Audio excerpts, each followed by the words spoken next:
റളിയല്ലാഹു അൻഹു മോനോട് പറഞ്ഞു, ഇവിടെ നമുക്കിന്ന് ഇമാം ഷേഖുൽ ജാമിഅ ആലിക്കുട്ടി മുസ്ലിയാർ റഹ്മത്തുള്ളാഹി അലൈഹി ഖൂലു ആമീൻ, ആദ്യത്തെ രാത്രിയാണ് ഖൂലു ആമീൻ. അല്ലാഹു തആല അവരുടെ ഖബറിനെ വിശാലമാക്കി കൊടുക്കട്ടെ. നമുക്കും അല്ലാഹു സ്വർഗത്തിന്റെ പൂങ്കാവനമായ ഖബറുകളെ തരട്ടെ. ഒരുപാട് കാലം ജീവിക്കാനുള്ള തൗഫീഖിനെ തരട്ടെ. മഹാനവർകൾ, ഞാന് 2006 അല്ലെങ്കിൽ 2006 അവസാനം 2007 ബിഗിനിങ്ങില് ഒരാഴ്ച ബഹ്റിനിൽ താമസിച്ചിരുന്നു. അന്ന് ഒരു പ്രചാരണത്തിന് വേണ്ടി വന്നതാണ്. ഇവിടുന്ന് കത്തുകൾ ഉണ്ടാക്കി കൊണ്ടുവന്നിരുന്നു. പക്ഷെ അന്ന് എത്ര പ്രിന്റ് ചെയ്യാൻ ടൈപ്പ് കമ്പ്യൂട്ടറൊക്കെ ഉണ്ടെങ്കിലും, പക്ഷെ വന്നതിന് ശേഷം ചില മാറ്റങ്ങളൊക്കെ വരുത്തി എനിക്ക് ആ കത്തിനെ തന്നിരുന്നു. വീണ്ടും വേറെ കത്തുണ്ടാക്കി കൊടുക്കാൻ. അന്ന് ഞാൻ ആ കത്തൊക്കെ ഉണ്ടാക്കി കൊടുത്തിരുന്നു. അള്ളാഹു കബൂൽ ചെയ്യട്ടെ. അതിനുശേഷം പല സ്ഥലങ്ങളിലും മഹാനവറുകളുടെ കൂടെ ഞാൻ പോവാറുണ്ട്. അവരെ കൂടെ പോകുമ്പോ ഒരു ജോലിയും ഉണ്ടാവൂല. വല്ലാഹി കൊണ്ടെങ്കിൽ ടച്ച് ചെയ്ത് വിട്ടാ മതി, ഇൻഫിആലായിക്കോളൂ. അറബികളുടെ മജ്ലിസിൽ അൽഹംദുലില്ലാഹ് സയ്യിദുൽ ഉലമ സയ്യിദ് മുഹമ്മദ് ജിബ്രി മുത്തുക്കോയ തങ്ങളെ കൂടെ പോവാറുണ്ട് ഞാൻ. നിങ്ങൾ മനസ്സിലാക്കരുത് ഇവിടെ നേതാവായിട്ട് പോകുന്നു, നിർഹാദ്യമായിട്ടാ പോലെ. ഒരു ദലീല് ഗൈഡ്, ടൂർ ഗൈഡ് പോലെ എന്ന് പറഞ്ഞാൽ അവരെ അങ്ങ് കൊണ്ടുവിട്ടാലേ നമുക്കൊരു ജോലിയും ഉണ്ടാവില്ല. അതിലൊരാളാണ് മർഹൂം ആലിക്കുട്ടി മുസ്ലിയാർ അവർ. അന്ന് കത്തുകൾ ഞാൻ അടിച്ചു കൊടുത്തിരുന്നു. ഒരു ദിവസം ഒരു വലിയ അറബി മജ്ലിസിൽ പോയിരുന്നു. ഞാൻ കൂടെ ഉണ്ടായിരുന്നു. അന്ന് ഒരുപാട് പണ്ഡിതന്മാരൊക്കെ ഉണ്ടായിരുന്നു, അറബി പണ്ഡിതന്മാർ. അപ്പൊ ഇമാമത്തിന്റെ ബാബില് നിങ്ങൾക്ക് എല്ലാവർക്കും അറിയാം, ശാഫിഈ മദ്ഹബിലും ഹംബലി മദ്ഹബിലും മഅ്മൂം ഇമാമിന്റെ മുമ്പിലായി പോയാൽ യുബ്തിലു സ്വലാം, നമസ്കാരം ബാത്തിലായി പോകുമെന്ന് കൗലുണ്ട്. ഇമാമിന്റെ മുമ്പേ ആകാൻ പാടില്ല. അന്ന് രാത്രി ഇശാക്ക് ശേഷം ഞങ്ങൾ ആ മജ്ലിസിലിരിക്കുമ്പോ ഒരുപാട് പണ്ഡിതന്മാരൊക്കെ ഉണ്ടായിരുന്നു. കാരണം മദീനയില് അന്ന് ജന്നത്തുൽ ബഖീൽ ഇമാമ് നിസ്കരിക്കുമ്പോ അപ്പുറത്ത് റൈറ്റ് സൈഡിലും ലെഫ്റ്റ് സൈഡിലും മുമ്പേ ആളുകൾ നിസ്കരിക്കും. അന്ന് ആ ചർച്ച അവിടെ വന്നു. അപ്പോ ശാഫിഈ മദ്ഹബിന്റെയും ഹംബലി മദ്ഹബിന്റെയും പണ്ഡിതന്മാരുണ്ടായിരുന്നു. അവർക്ക് മറുപടി പറയാൻ പറ്റില്ല. അന്ന് വളരെ ചെറിയായിക്കൊണ്ട് തന്നെ മഹാനവറുകൾ, ഇന്ന് ഞാൻ അത് ഓർക്കുകയാണെന്ന്, ഇമാം മാലിക് റളിയല്ലാഹു അൻഹു പറഞ്ഞ ഒരു ഖൗലി, ഇദാ തഖദ്ദമൽ മഅ്മൂമു അലൽ ഇമാമി യമീനൻ വശിമാലൻ ഇദ്തിറാറൻ ലാ യുക്റഹ്. മാലിക് മദ്ഹബിൽ ഇമാം നമസ്കരിക്കുമ്പോൾ ഇമാമിന്റെ വലത്തെ സൈഡോ ഇടത്തെ സൈഡോ അത്യാവശ്യങ്ങൾക്ക് വേണ്ടി ഇമാം മുമ്പേ ആയിപ്പോയാൽ നമസ്കാരം ബാത്തിലാവൂല, ജായിസാണെന്ന് ഇമാം മാലിക് റളിയല്ലാഹു അൻഹു പറഞ്ഞ മസ്അല അവിടെ പറയുകയുണ്ടായി. സുബ്ഹാനല്ലാഹ്. മജ്ലിസ് അങ്ങനെ കേൾക്കായിരുന്നു. ഫിഖ്ഹിൽ ഖാറൻ ഇങ്ങനെ ഒരുപാട് സ്ഥലങ്ങളിലൊക്കെ പോവുമായിരുന്നു. ആ മജ്ലിസില് അന്ന് റാബിത്തത്തുൽ ആലമിയയുടെ അനുഭവങ്ങൾ പറയും, ശാഫിഈ മദ്ഹബിന്റെ ഖൗലുകൾ ചോദിക്കും. വല്ലാഹി ബഹ്റൈനിലെ പണ്ഡിതന്മാർ എന്നോട് ആവശ്യപ്പെട്ടിരുന്നു, വല്ലാഹി ഒരാഴ്ച നീ കൊണ്ടു തരുവോ? ജീബ്ലി കാരണം മിക്കവാറും അവര് വരുന്നത് വേഗത്തിൽ വന്നിട്ട് വേഗത്തിൽ പോകുന്നവർ എന്നോട് വല്ലാഹി എന്നോട് പറഞ്ഞു, എന്തിനാ? ഇജാസാത്തിന് വേണ്ടി. അള്ളാഹുവിനെ സാക്ഷ്യം വെച്ചുകൊണ്ട് പറയാം, പല പ്രാവശ്യം ഞാൻ ഷേഖിനോട് ഉണർത്തുകയും ചെയ്തിരുന്നു ഒരാഴ്ച ഇവിടെ വന്ന് നിൽക്കണമെന്ന്. ഇവിടെയൊക്കെ നമ്മൾ മനസ്സിലാക്കാൻ സാധിക്കുന്നത് എന്താണെന്ന്, സമസ്തയുടെ ഷൈൻ ഉയർത്തപ്പെടണം. നിങ്ങളൊരു മദ്രസ ഇവിടെ നടത്തുന്നുവെങ്കിൽ ആ മദ്രസ അവിടുത്തെ കുട്ടി ഇവിടെ പഠിക്കണ്ട, പക്ഷെ ആ മദ്രസയുടെ ഇജ്ജത്തിനെ കാത്തു സൂക്ഷിക്കണം. ഇത് ഇസ്ലാമാണ്, ഇത് ഇസ്ലാമാണ്. എല്ലാരും മനസ്സിലാക്കാം. അതുപോലെ ഞാനൊരു കട വെച്ചിരിക്കുന്നു. എന്റെ കടയിൽ നിങ്ങൾ സാധനം വാങ്ങിച്ചില്ലെങ്കിലും ആ പ്രോഡക്റ്റിനെ ഒരുത്തം മോശം എന്ന് പറയാൻ പാടില്ല. സമസ്തയുടെ ഇജ്ജത്തിന് ബഹ്റൈനിൽ നിന്നും പ്രൊഫസർ ആലിക്കുട്ടി മുസ്ലിയാർക്ക് ഫോൺ ചെയ്യാനോ ഒരു വാസ്തയുടെയും ആവശ്യമില്ല. അതുപോലെ തന്നെ സയ്യിദുൽ ഉലമക്കും. സയ്യിദുൽ ഉലമ മക്കത്തിൽ നിന്ന് വരുന്നു എന്ന് പറഞ്ഞുകൊണ്ട് എനിക്ക് ആ എയർപോർട്ടിൽ ഇരിക്കുന്ന ഒരാള് ഫോൺ ചെയ്തു, തങ്ങളെ സയ്യിദുൽ ഉലമ ഫ്ലൈറ്റിലുണ്ടെന്ന് ഹജ്ജിന്ന് വരുമ്പോ. ഞാൻ എയർപോർട്ടിൽ ഓടി എത്തുന്നതിന് മുമ്പ് ബഹ്റൈനിലെ ആലിമീങ്ങൾ അവിടെ എത്തി. ഇതൊക്കെ നമുക്ക് ഇജ്ജത്താണ്, ഫദ്ലാണ്. വല്ലാഹി ഇവിടെയൊക്കെയാണ് വിഷയങ്ങൾ. നമ്മളുടെ അതായത് സമസ്തയുടെ ഷഅൻ ഉയർത്തപ്പെടുക, ഇസ്ലാമിന്റെ അന്തസ്ത് ഉയർത്തപ്പെടുക. ഇസ്ലാമിന്റെ അന്തസ്ത് ഒരുത്തനോട് ഇസ്ലാം മതം സ്വീകരിക്കാൻ പറയില്ല. അവൻ ഇസ്ലാമിന് എന്തെങ്കിലും കുറവുണ്ട് എന്ന് പറഞ്ഞാൽ അങ്ങനെ അല്ലടാ എന്ന് കാണിക്കാൻ നമുക്ക് കടപ്പാടുണ്ട് സഹോദരങ്ങളെ. ഇവിടെയൊക്കെ അൽഹംദുലില്ലാഹ് ബഹുമാനപ്പെട്ടവരുടെ കൂടെ പല പ്രാവശ്യം പോകുമ്പോഴും വളരെ ഇജ്ജത്ത് തോന്നാറുണ്ട്. എങ്ങനെ നമ്മളെ നയിക്കുന്നത്, അതായത് പ്രസ്ഥാനങ്ങൾ തീരുമാനിക്കപ്പെടുന്നത് അതിന്റെ നേതാക്കന്മാരിൽ വെച്ചാണ്. അങ്ങനെയാണ്. അണികൾ പല സൈസിലുണ്ടാവും, മഅ്മൂമ് പല കോലത്തിലുണ്ടാവും. മഅ്മൂമ പല കോലത്തിലുണ്ടാവും. അതുപോലെ പ്രസ്ഥാനങ്ങളെ എടുക്കുമ്പോൾ നേതൃത്വമാണ് അതിനെ തീരുമാനിക്കുന്നത്. മറ്റുള്ള ആളുകളോ പല സൈസിലുണ്ടാവും. ബഹുമാനപ്പെട്ട പ്രൊഫസർ അവറുകൾ ആലിമീങ്ങളെ കുറിച്ച് എന്താണ് നാം മനസ്സിലാക്കേണ്ടത്? ബഹുമാനപ്പെട്ട സഹോദരങ്ങളെ, അതായത്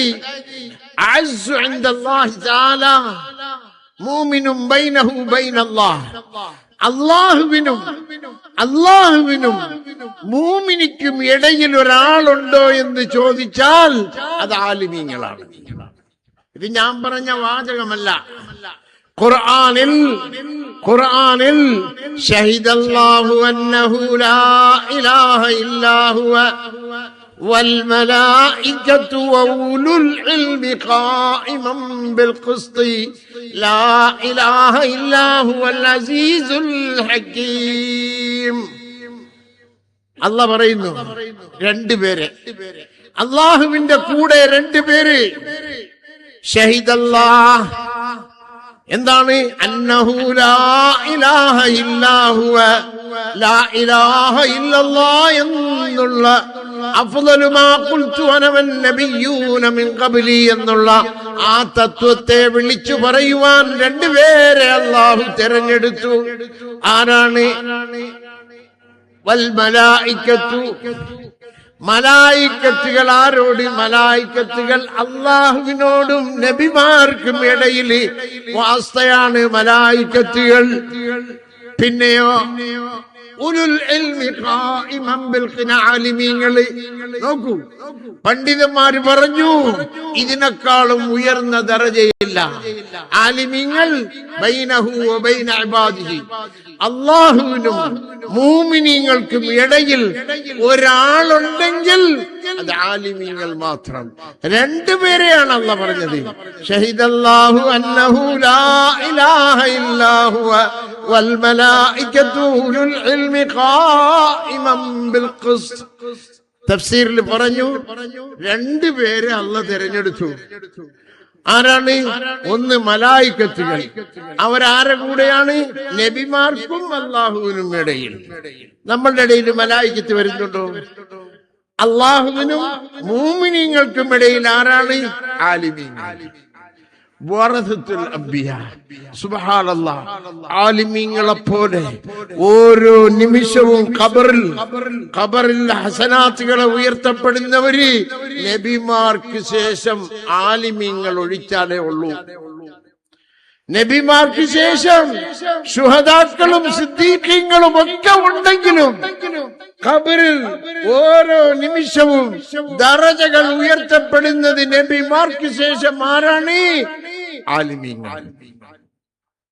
മൂമിനിക്ക് 2 ദറജയാണ്. ഞാൻ ചുരുക്കാണ് നിങ്ങൾക്ക് മനസ്സിലാക്കാൻ വേണ്ടി. 2 ദറജ. ഫഖ്റുദ്ദീൻ റാസി റഹ്മത്തുള്ളാഹി അലൈഹി തഫ്സീറിൽ പറഞ്ഞു. എന്താണ്? ഒന്ന്, ഇന്നല്ലദീന ഖാലൂ റബ്ബുനല്ലാഹ് ثم استقاموا تتنزل عليهم الملائكة ألا تخافوا ولا تحزنوا وابشروا بالجنة التي كنتم توعدون. ഇതൊരു സാധാരണ മൂമിൻ മരണപ്പെടുന്ന അവസ്ഥ. ഇതാണ് ഒരു മൂമിന്റെ സാധാരണ അവസ്ഥ. ഇന്നല്ലദീന ഖാലൂ റബ്ബുനല്ലാഹ് ثم استقاموا لا اله الا الله മുഹമ്മദുർ റസൂലുള്ളാഹി എന്ന് പറഞ്ഞ് ഇസ്തിഖാമത്തോടുകൂടി ജീവിച്ചവൻ മരിക്കുമ്പോൾ, ബഹുമാനപ്പെട്ട സഹോദരങ്ങളെ, മൂമിൻ മരിക്കുമ്പോൾ നിങ്ങൾ മനസ്സിലാക്കരുത്, അവൻ മരിക്കുമ്പോൾ പച്ചപ്പട്ടുകളും കൊണ്ട് കണ്ണെത്താ ദൂരത്ത് നിൽക്കുമെന്ന് നബി സല്ലല്ലാഹു അലൈഹി വസല്ലം ഹദീസിൽ പഠിപ്പിച്ചു. ഖുർആനിൽ അല്ലാഹ് പഠിപ്പിച്ചു, ഒരു മൂമിൻ മരിക്കുമ്പോ തതനസ്സലു അലൈഹിമുൽ മലായികത്തു അല്ലാ തഖാഫു വലാ തഹ്സനു. മലായികത്തുകൾ ഇറങ്ങിക്കൊണ്ട് അവനോട് പറയും, നിങ്ങൾ ഭയപ്പെടരുത്, സങ്കടപ്പെടരുത്. 2 കാര്യങ്ങൾ. ഒരു രോഗി ആശുപത്രിയിൽ പോയാൽ നിങ്ങൾ ഭയപ്പെടണ്ട. മരിക്കുന്നയാളിനോട് മലക്ക്, ഖുർആനാണിത്, പറയുകയാണ്, ഇന്നല്ലദീന ഖാലൂ റബ്ബുനല്ലാഹു ثم استقاموا تتنزل عليهم الملائكة ألا تخافوا ولا تحزنوا. ഒന്നും ഭയപ്പെടല്ല. വഅബ്ശിറൂ ബിൽ ജന്ന. സങ്കടപ്പെടണ്ട, ഭയപ്പെടണ്ട. സങ്കടം എന്തിന്? സങ്കടം മൂമിൻ മരിക്കുമ്പോ ഭാര്യ, മക്കൾ സങ്കടപ്പെടുവൻ, സങ്കടപ്പെടും. പിന്നെയോ ഭയം വരാനിരിക്കുന്നത്. 2ലും ആശ്വാസം പകരപ്പെടും. വഅബ്ശിറൂ ബിൽ ജന്നത്തില്ലതീ കുന്തും തുഅദൂൻ. നിങ്ങൾക്ക് വാഗ്ദത്തം ചെയ്ത സ്വർഗം സന്ദേശമായിട്ടാണ് ഞാൻ വന്നിരിക്കുന്നത്. ഇതൊരു മൂമിന്റെ സാധാരണ അവസ്ഥയാണ്. ഇതിന്റെ മുകളിൽ ഒരു അവസ്ഥയുണ്ടെങ്കിൽ അത് ആലിമീങ്ങൾക്ക് മാത്രം, നബിമാർക്കും ആലിമീങ്ങൾക്കും. അത് ഏതാണ്? ومن أحسن قولا ممن دعا إلى الله وعمل صالحا وقال إنني من المسلمين. ഇങ്ങനെ ഒരു ദറജ സാധാരണയിൽ നിന്നും ഫൗഖത്താം, സമ്പൂർണത്തിന്റെ മുകളിലുള്ള ദറജയുണ്ടെങ്കിൽ അതാർക്ക്? ആലിമീങ്ങൾക്ക് മാത്രം. കാരണം എന്ത്? നബിമാരെ ജോലി ചെയ്തു അവര്. വമൻ അഹ്സനു ഖൗലൻ, ആരാണുള്ളത് അവനെക്കാളും നല്ല വിളി വിളിച്ചവൻ, നല്ല വാക്ക് പറഞ്ഞവൻ, ദഅാ ഇലല്ലാഹ് വഅമില സാലിഹൻ. ആലിമീങ്ങൾ, സഹോദരങ്ങളെ, ആലിമീങ്ങൾ അല്ലാഹുവിനും മുഅ്മിനിനും ഇടയിലുള്ള വാസ്തയാണ് അവര്. രണ്ടാമത്തേത്, ആലിമീങ്ങൾ സാധാരണ മനുഷ്യർ മരണപ്പെടുമ്പോ തന്നെ ഒരു കൂട്ടം ആളുകൾക്ക് പറയപ്പെടും നൗമത്തുൽ അറൂസ്. അതായത് 3 ചോദ്യങ്ങൾക്ക് ശേഷം അവൻ പറയപ്പെടും, അവൻ പറഞ്ഞത് 3 ചോദ്യം. വല്ലാഹി, അല്ലാഹു അനുഗ്രഹം ചെയ്ത ആളുകൾക്ക് ഖബർ, സ്വർഗം, അൽ ഖബ്റു ഇമ്മാ റൗദത്തുൻ മിൻ റിയാദിൽ ജന്ന ഔ ഹുഫ്റത്തുൻ മിൻ ഹുഫ്റിൻ നിറാൻ. അല്ലാഹു ഭാഗ്യം ചെയ്ത ആളുകൾക്ക് 3 ചോദ്യം. മൻ റബ്ബുക, മാ ദീനുക, മാ തഖൂലു ഫീ ഹാദർ റജുൽ. 3ാമത്തെ ചോദ്യം കഴിഞ്ഞ ഉടനെ അൻസദഖ അബ്ദി, അവൻ പറഞ്ഞത് സത്യമാണ്, അവനോടൊന്നും ചോദിക്കരുത്. അഫ്രിശൂഹു ബിൽ ജന്ന വൽബിസൂഹു ബിൽ ജന്ന. സുബ്ഹാനല്ലാഹ്. പട്ടുകൾ വിരിക്കൂ, സ്വർഗത്തിന്റെ പട്ടുകൾ വിരിക്കൂ എന്ന് വിളിച്ചു പറയപ്പെടും. എന്നിട്ട് ആ മനുഷ്യനോട് പറയും, നൗമത്തുൽ അറൂസ്, വിവാഹരാത്രിയിൽ ഉറങ്ങുപോലെ ഉറങ്ങിക്കോ. ഇതൊരു സാധാരണ മൂവി. ആലിമീങ്ങൾ. പക്ഷേ ആലിമീങ്ങൾ നഷ്ടപ്പെടുമ്പോൾ, ഒരു ആലിമ് നഷ്ടപ്പെടുമ്പോൾ അതിന്റെ സ്ഥാനത്ത് നമുക്കൊരാളിനെ കിട്ടുന്നില്ല. ആലിമീങ്ങൾ അള്ളാഹുവിനും മുഅ്മിനീങ്ങൾക്കും ഇടയിലുള്ള വാസ്തയാണ്. വല്ലാഹി, ഇതാണ് ആലിമീങ്ങളുടെ ദറജ. അവരെ കാണും ഒരാള് അള്ളാഹുവിനിക്കും മൂമിനിക്കും ഇടയിൽ നബിമാരൊഴിച്ചാൽ ഒരാളും ഉണ്ടാവില്ല. കാരണം ആലിമിന് മാത്രമാണ് ഇത്തിബാ, പിൻപറ്റേണ്ടത് ആലിമിനെ മാത്രം. അങ്ങനത്തെ ഒരു മഹാരത്നമാണ് നമുക്ക് നഷ്ടപ്പെട്ടിരിക്കുന്നത്. അല്ലാഹു സുബ്ഹാനഹു വ തആല സമസ്തയിലെ ആലിമീങ്ങൾക്ക് ദീർഘായുസ്സിനെ നൽകുമാറാകട്ടെ. മരണപ്പെട്ടു പോയ ശൈഖുനായുടെ ഖബറിനെ അല്ലാഹു സ്വർഗത്തിന്റെ പൂങ്കാവനമാക്കുമാറാകട്ടെ. സമസ്തയ്ക്ക് വന്ന നഷ്ടത്തിന് അല്ലാഹു നല്ല പരിഹാരം നൽകുമാറാകട്ടെ. നാം എല്ലാവരും സ്വർഗത്തിൽ ഒന്നിച്ചു കൂടുന്നവരുടെ കൂട്ടത്തിൽ അല്ലാഹു പെടുത്തുമാറാകട്ടെ. ആമീൻ ആമീൻ ആമീൻ. വസല്ലല്ലാഹു അലാ സയ്യിദിനാ മുഹമ്മദ് വഅലാ ആലിഹി വസഹ്ബിഹി വസല്ലം വൽഹംദുലില്ലാഹി റബ്ബിൽ ആലമീൻ.